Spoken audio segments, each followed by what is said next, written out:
All right. I thought, see, that's what I'm talking about. I thought I hung up on you guys there. Oh, that's hilarious. All right, so tonight we have Nate Staniforth on in Grimerica. He's a magician. He's actually a real magician.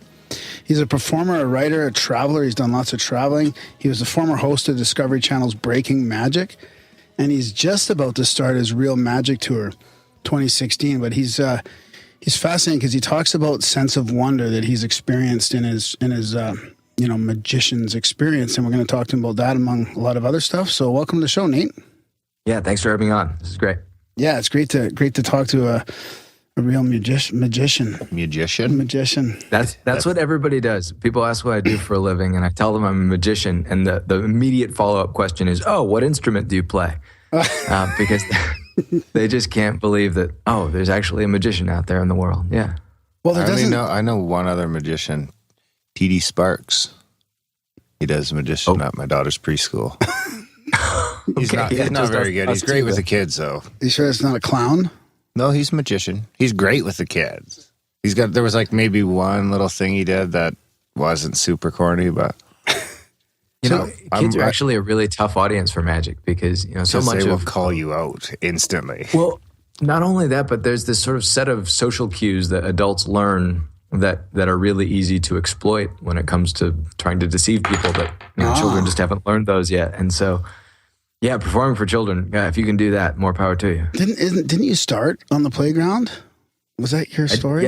I hope I did. Yeah, I was a listener. No, I think it's great. I mean, some people can do that really well. Yeah, I started. I think most people saw the Lord of the Rings movies, but when I was a little kid, I read the books. And 9 is this sort of curious age because you're old enough to slog through 1,300 pages of pretty obscure fantasy literature. But at the end, you're still young enough to, go to the library and still have hope that maybe you'll find a book of actual supernatural spells. Yeah.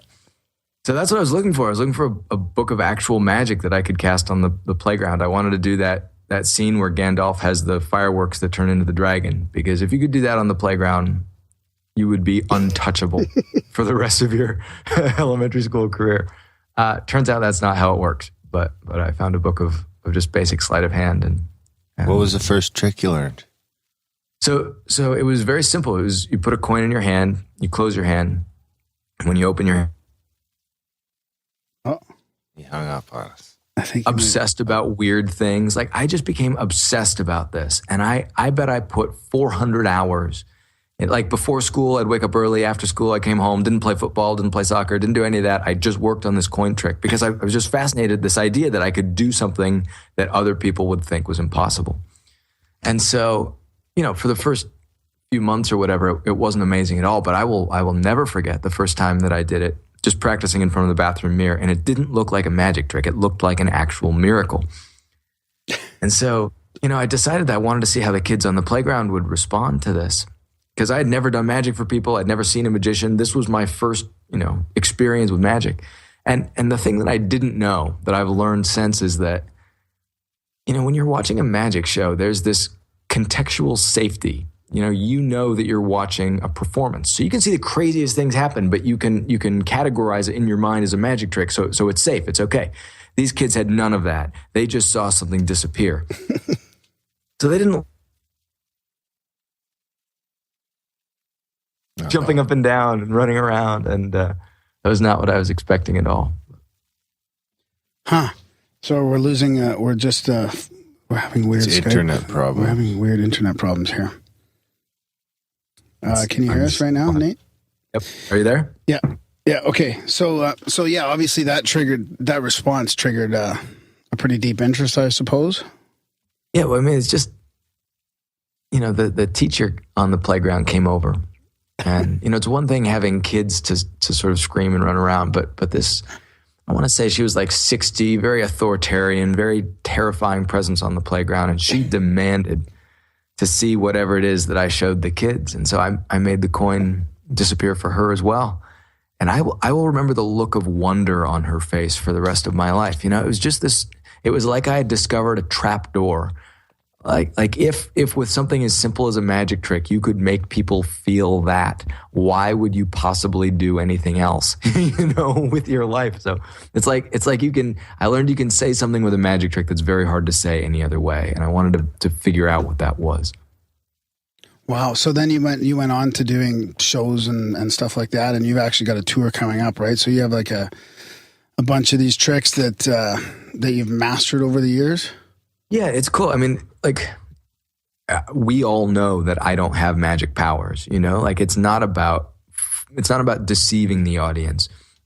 It's about using magic tricks in the same way that you might use skydiving or bungee jumping or trekking through the rainforest to sort of, I don't know, give people an experience that they can't have anywhere else. And so yeah, we're doing really small venues, 200, 250 seats. So it's a very intimate evening. Everyone's really close to it. And we started in March. This spring is just like a warm-up leg for us to figure out what we're doing logistically. Right now it's just me driving around in my car, and I don't know how sustainable that is. But the shows have been going really well. Is it like, is that the proper term to call it a trick? Or is it like... Yeah, tricks are fine, illusions... Illusions. I always remember like Arrested Development. Job was like, "It's an illusion." Oh my God. Job has been the bane of my existence for the last decade. Tricks is something whores do for money. You have no idea how often people have quoted that line back to me. Like, I don't think it's quite once a day for the last decade, but it's on that level. That's good. So, yeah. Are you an Arrested Development fan? Oh, tremendous. Yeah, I just think that's not too bad then. It could be worse. No, they just got it so right. Like, the character of Job from Arrested Development represents so perfectly everything that I'm trying to kill in magic. That it was nice of them to compile it all in one place. Yeah. It is weird though, because some tricks are so good that it does make you wonder, like, does this guy have superpowers, like supernatural powers? Like, even though like, okay, he's just a magician, there's something to it, but some of them are so good you wonder. Yeah, it's a curious thing, isn't it? I've thought about that performance that I did on the playground as a 9-year-old a lot, because it was like I discovered a mystery there that I still haven't been able to solve. Because if I had put, take that 400 hours that I put towards the coin trick. If I had put that 400 hours towards anything else, like playing the cello, like, I don't know how long or how far you get with 400 hours playing the cello. But if I had dragged my instrument out on the field and played, whatever, it might have been interesting. It might have been beautiful, but it wouldn't have had that crush of fear and joy behind it.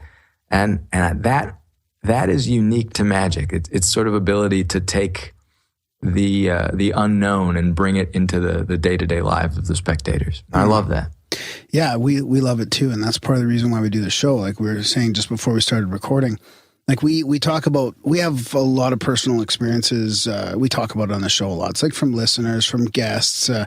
We get into things that might have shifted the career of somebody, like some synchronistic moment or a strange experience that's unexplained. And behind it all is like this sense of wonder, right? The wonder of the unexplained and the sense of mystery, and not so much for needing to find the truth or the answer, but just that sense of wonder and mystery, really. So it kind of fits in with what we do here as well. I've listened to a few of your episodes, and I get that sense as well. It's like, here's the thing. I feel like when you're a kid, it's easy to be amazed because everything's new. And so your brain is just constantly on the hunt for truth, finding out what is really going on here.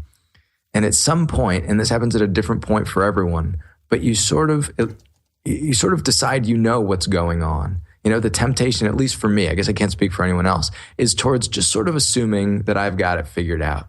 And my favorite moments are those that sort of barge in the front door and drag me out on the street and sort of shake me and, say, wake up. There's more to it than that. Yeah. And you can find that anywhere. You can find it in movies or music or poetry or basketball or conversations or the night sky. And, everything I've been doing is built on the conviction you can do it with magic tricks too. But everyone's got their own thing to sort of sort of wake up and stay awake and see things the way you saw them before they became ordinary. And I love that. And what about different cultures? You've traveled a lot. What about India? Was it the same type of thing?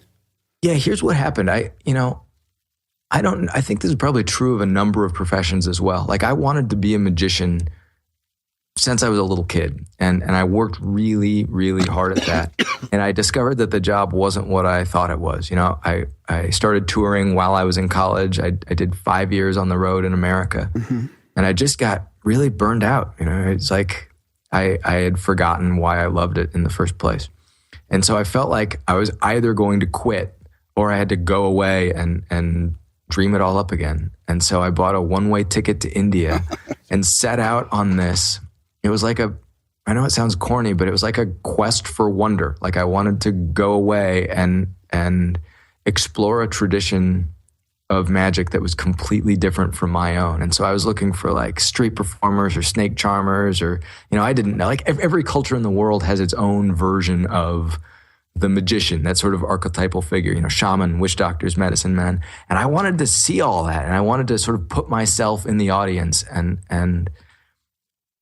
I wasn't looking for magic tricks. I was looking for the experience of magic. And so yeah, in India, I just wandered around for a while and met with these people and spoke with them. And the thing that I discovered is that it doesn't matter if you're young or old or rich or poor. You can be a sheep herder in Tibet or a taxi driver in Texas.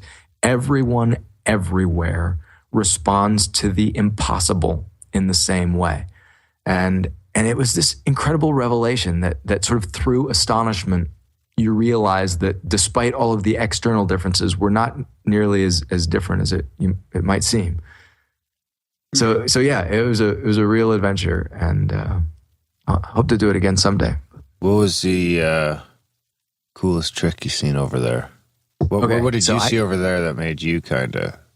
Yeah, so I'll tell you, because I think about it a lot. So I tracked down this tribe of street magicians who traced their lineage back for 3,000 years. And before I tell you that, let me tell you this.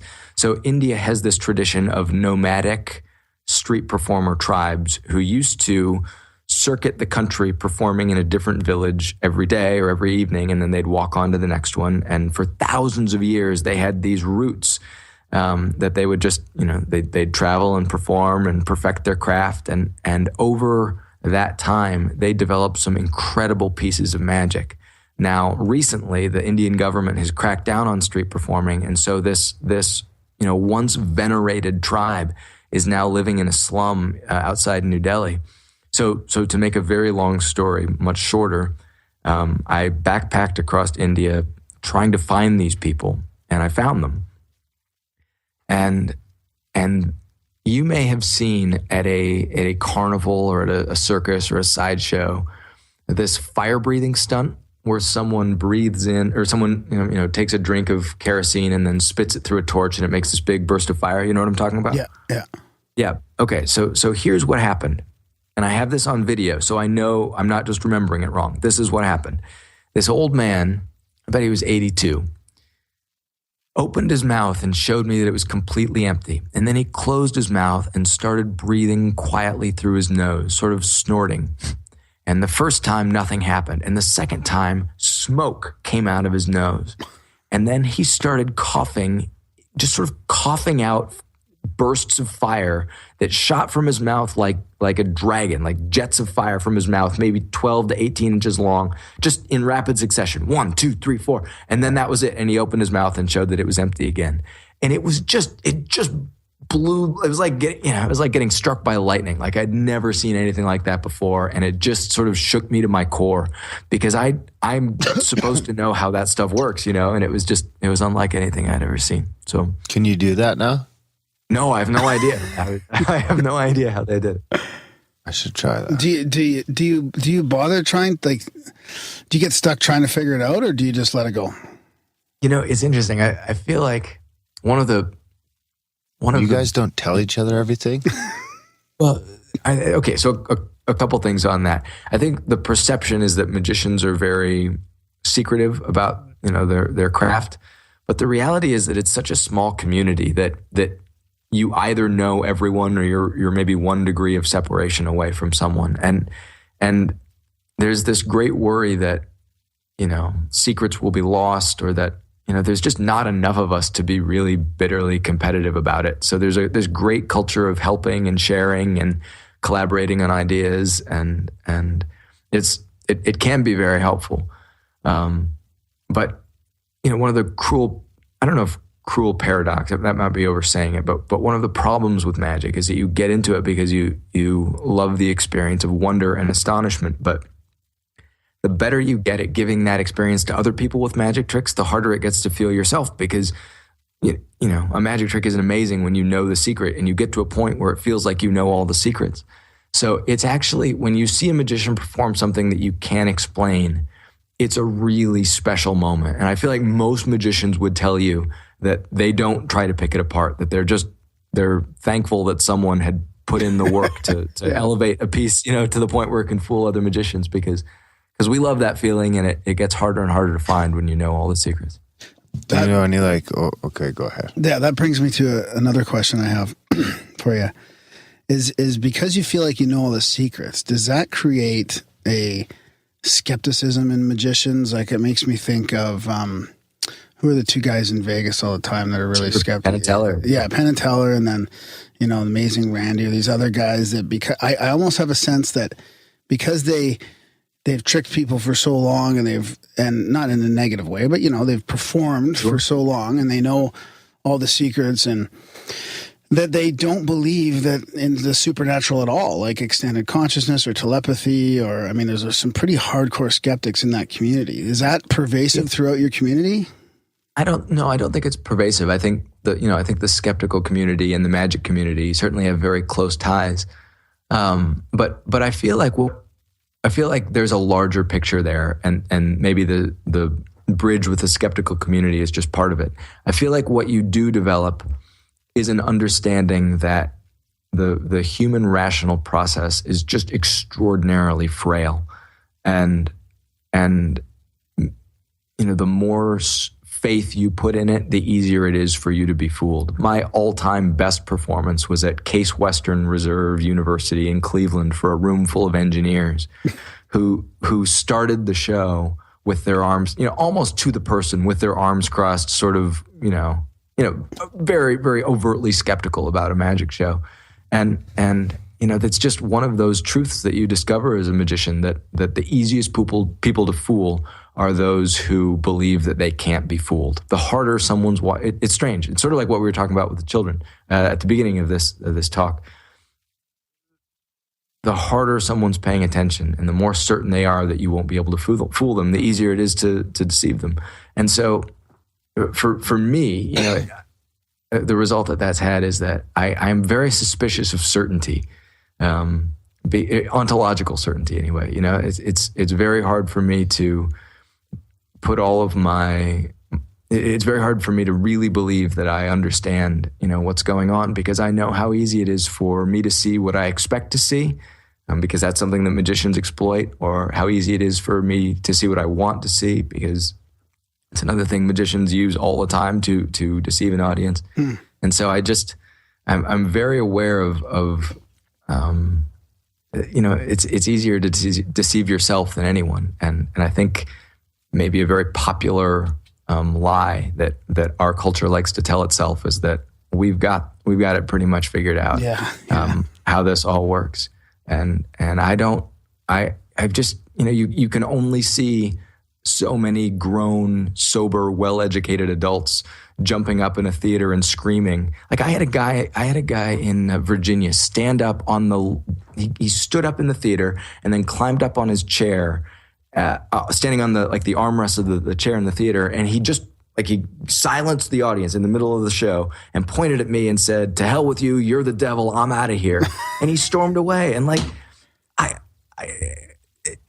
don't know. It's like you can only see that so often before you realize that whatever faith that we have when we believe with conviction any particular set of any worldview backed with unwavering certainty, I feel like is just bound to be proven wrong at some point. Yeah, that fits right in with our point of view, I think. So what about your state of being, your state of belief, say, as a performer, as a magician? Does it help you to be in a state of belief or self-confidence that you can do what you do? Like, what if is there a big difference between if you're on or you're off that night, or if you're in a,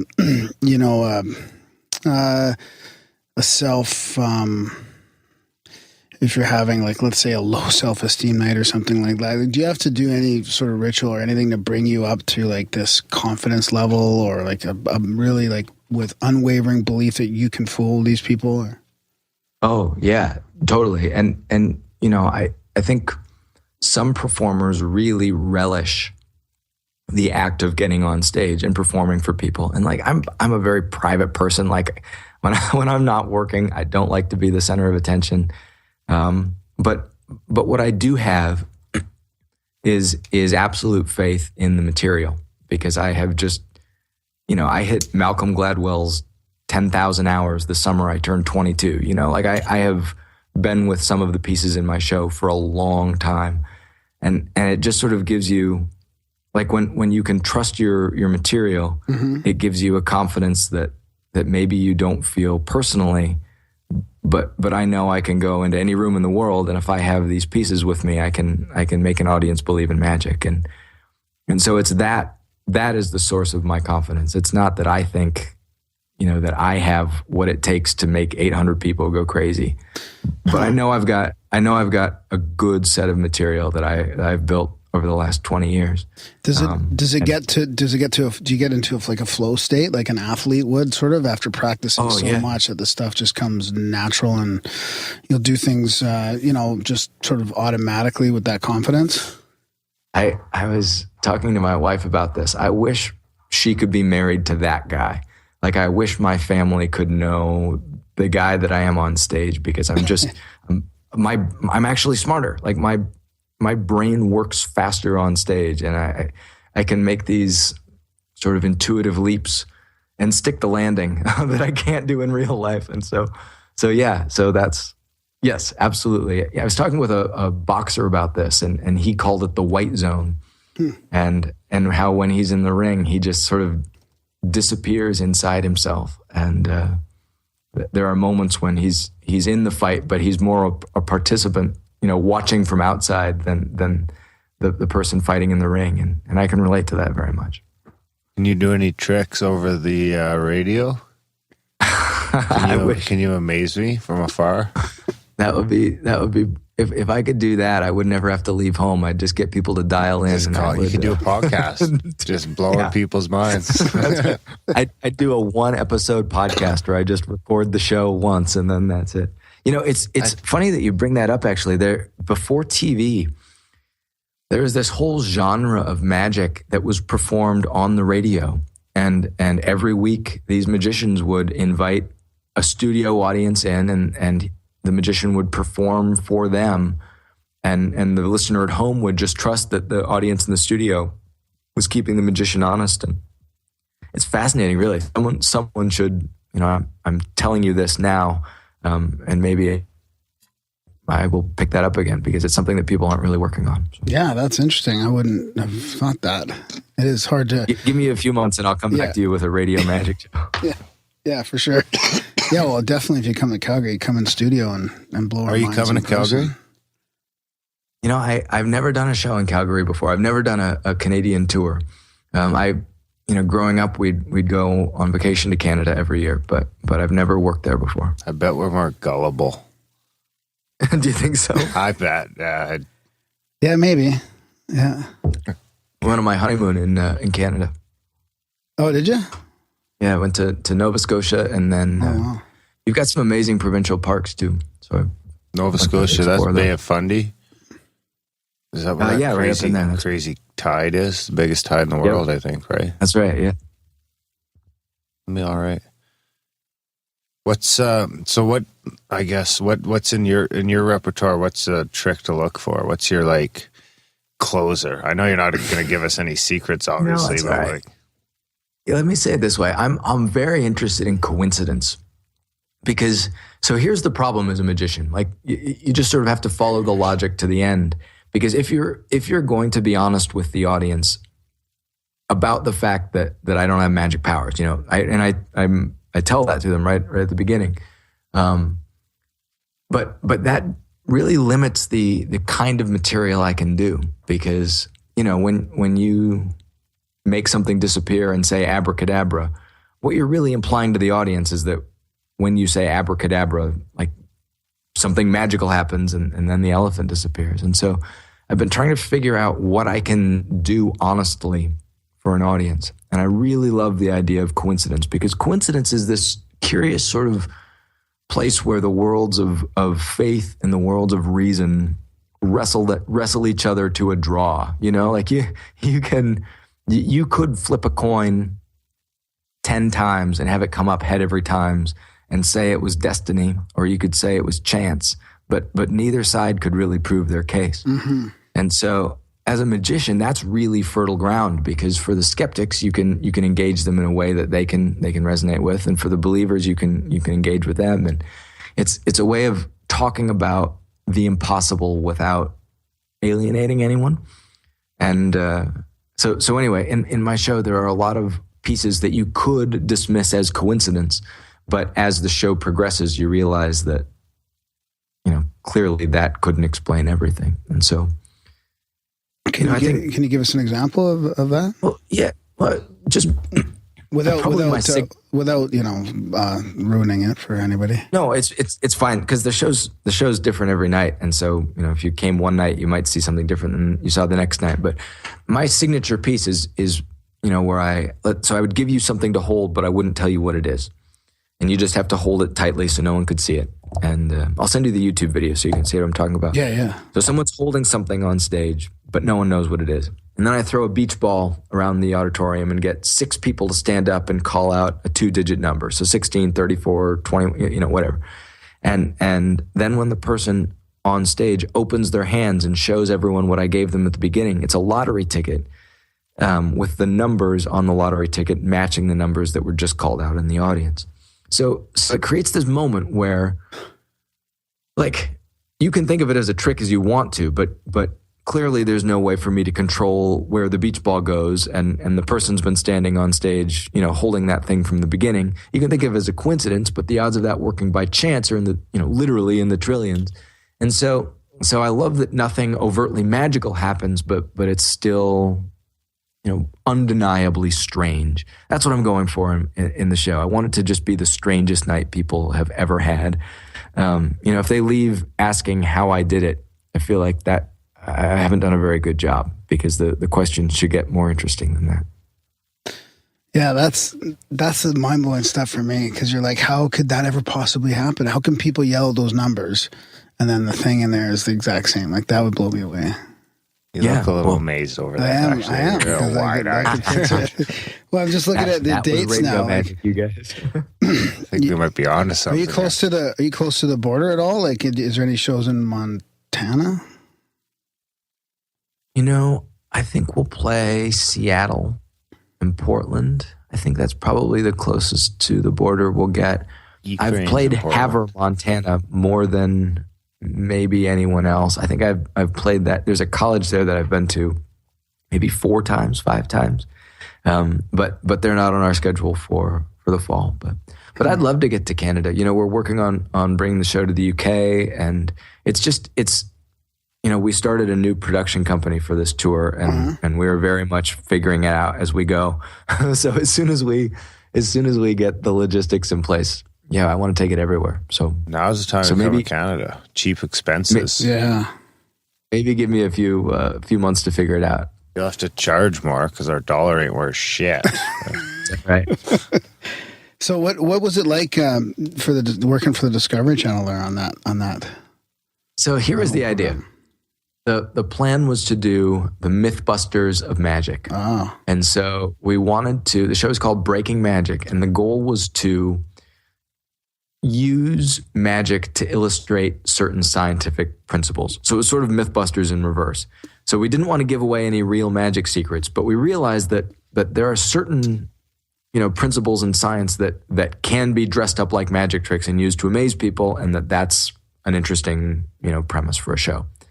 So we filmed 15 episodes. I lived in London for 3 months to do that, and it was the strangest possible way to meet a country, because like every day you'd go to work and do some bizarre stunt and people would watch, and then and go back and do it again and again and again. So the whole time is sort of a blur, but it was definitely a good time. Good experience. And yeah, very much. And your TED Talk, that must have been a bit strange too. How was that for you? The TED Talk was the 15 most excruciating moments of my entire life. You looked pretty comfortable up there. That's very nice of you to say. The problem with magic is that most people do tough, frightening, humiliating things in their lives, in whatever profession you're in. Magicians just do those things very publicly. And it was just, I took a month off to put those thoughts together because I really wanted to get it right. And it's just, talking about magic is tough because, again, I was just always aware that when people hear magic, they think Job from Arrested Development. And or the Chris Angel type of tight leather pants and totally sort of goth looking. Right. Yeah. Would you say is there in your community, is there an increase or a decrease, would you say, or has it just stayed the same? Like as far as people doing that, like people sort of being able to carry on this legacy of trickery? Here's what happened with magic. So let me say it this way. The electric guitar was invented in something like 1932, but it took, 15 to 20 years for the Fender Telecaster was the first really widely available commercial electric guitar that the average, teenager could have in their basement, in their garage. And that changed music forever. Like, Jimi Hendrix had one, Bob Dylan had one, John Lennon had one. Music just splintered in 1,000 different directions when the electric guitar, sort of proliferated through the cultures of the world. And Magic's electric guitar moment was David Blaine's 1997 TV special Street Magic. And I don't know if you saw it, if you remember it. That's the one where he levitates? Yeah, it was just him in a deck of cards doing basic magic tricks, just going around on the street, doing street magic for people. And it was the first time that us kids who were interested in magic, before that we had, any magic on TV had just been, $1 million lighting rigs and very expensive props and Las Vegas style production and totally unattainable. And then here was this guy dressed in a sweatshirt doing magic with a $2 deck of cards on one of the biggest TV networks in the world. And it just changed everything. Like overnight, people realized that you didn't need props, you didn't need lighting, you didn't need smoke machines, you didn't need special effects. All you needed was very direct, simple magic that could make the audience feel like they'd seen something impossible. And you could do that with a coin. You could do that with a coin trick. You could do it with a card. It suddenly the need for giant budgets disappeared, and the result is that more people are doing more things with magic now than ever before. We've seen probably the Elvis of magic before. We've seen the Kiss. I'm curious what the John Lennon of magic would look like. I'm curious what the Jimi Hendrix of magic will look like. And I think we'll see it. I think there are, people are learning on YouTube now. There's so many different ways to learn magic. I think magic is finally moving past the point of just sort of jumping up and down and saying, look at me, look at me, look at me. And people are in a position now to say some very interesting things using magic as their platform. What tricks? I can't wait to see it. If I wanted to learn a couple of little tricks to amaze my kids with, what would you suggest? Yeah. Like, what are a couple of tricks for people who want to do magic, but probably are easily discouraged? What because of the level of effort required to. What are some good? Because I'm one of those people, and there's probably lots of people like me that, unless I see results, it's hard for me to keep going with something. Like I have trouble working out or running, or because it takes so long. But if I can in a couple of days do something simple that makes me go like, ooh, maybe I can figure this out, then I'm more likely to stick with it. Sure. So I've got a couple of answers with you or for you. The first one might be disappointing in that, like, it may be more work than that, but it's absolutely worth it, because I feel like everyone should learn one truly great piece of magic, because you get when you can do one thing. You don't need a whole show, just one thing. When you can do one thing that looks truly impossible, you just get to see a side of humanity that is usually kept very hidden and private, because there's that. I feel like most people do this thing, and I definitely do it, where you wake up in the morning and you put on the set of clothes that you put on, and you carry yourself in a certain way, and you choose the certain words that you use to sort of communicate a version of yourself or a vision of yourself out to the world. Like we're all sort of performing all the time. There's that, I don't remember if it's T.S. Eliot or John Lennon, but that line about putting on the face to meet the faces that you meet. Everyone does this.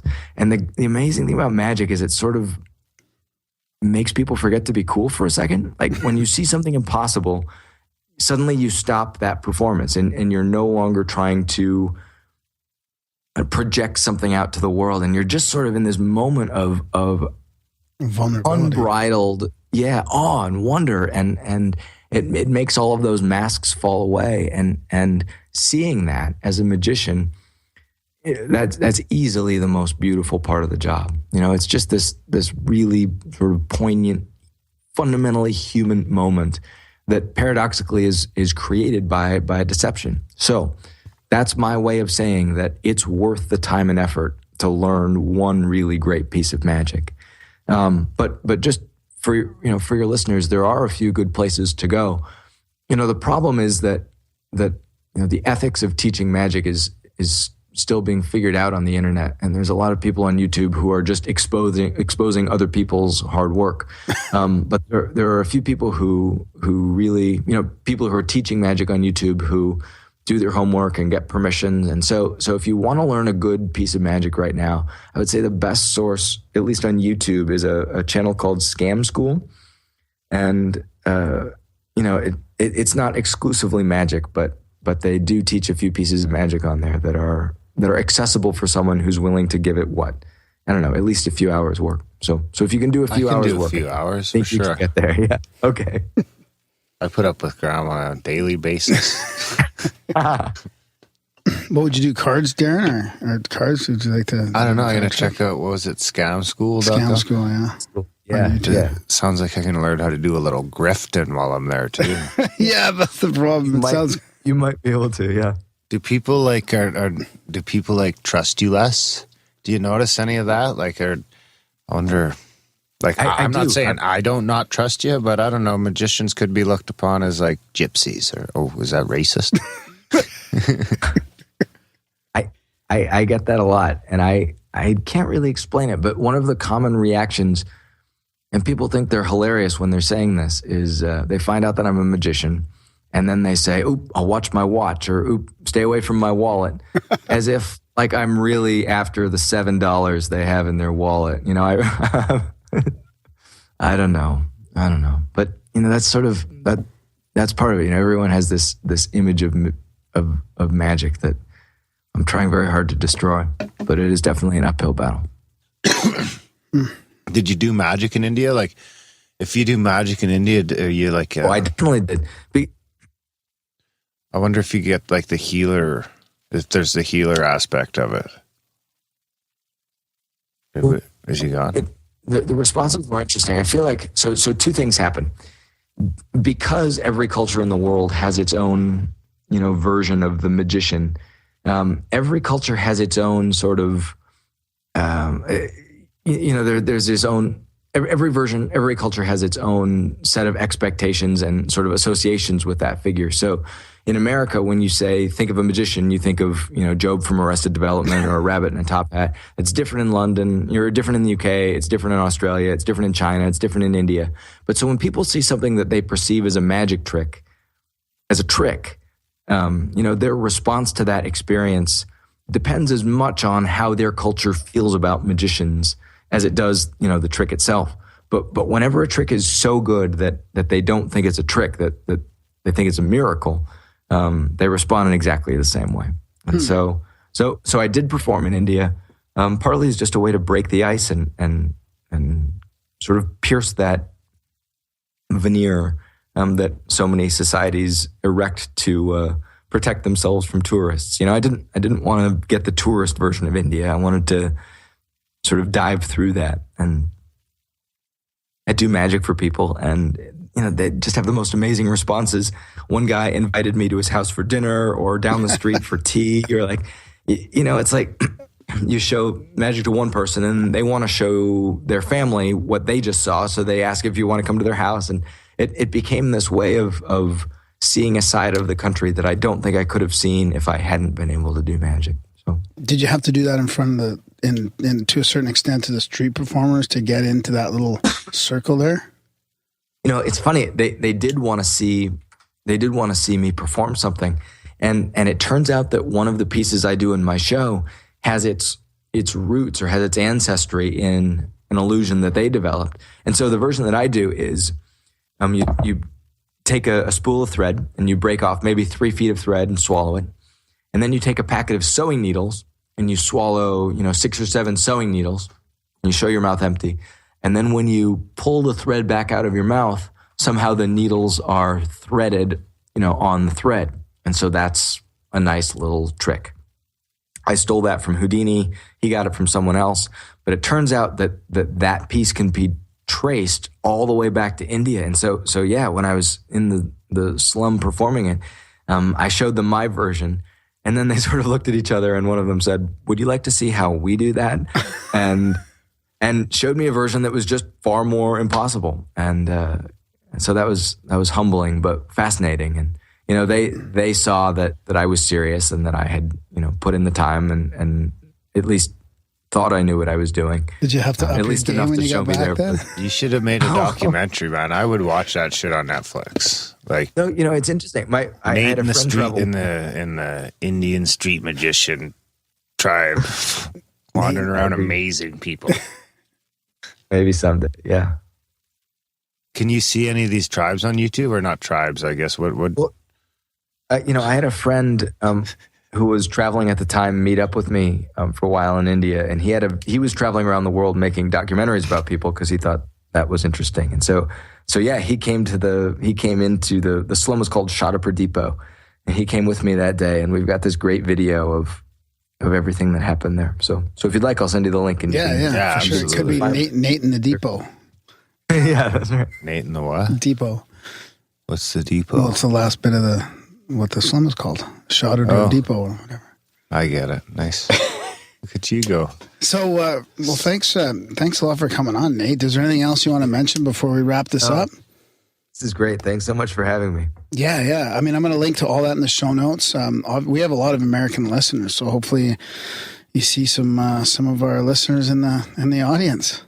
Yeah, and if any of you come to the show after listening to this, be sure to come up and say hello afterwards because, one of the fun things about doing small theaters is that afterwards no one leaves. Everyone just sort of stands around and I end up, it's fun to go out and say hi and do magic for them. Stealing wallets and stuff like watch that. your watches. Yeah, stealing wallets and watches. That's right. Yeah, all sorts of petty larceny.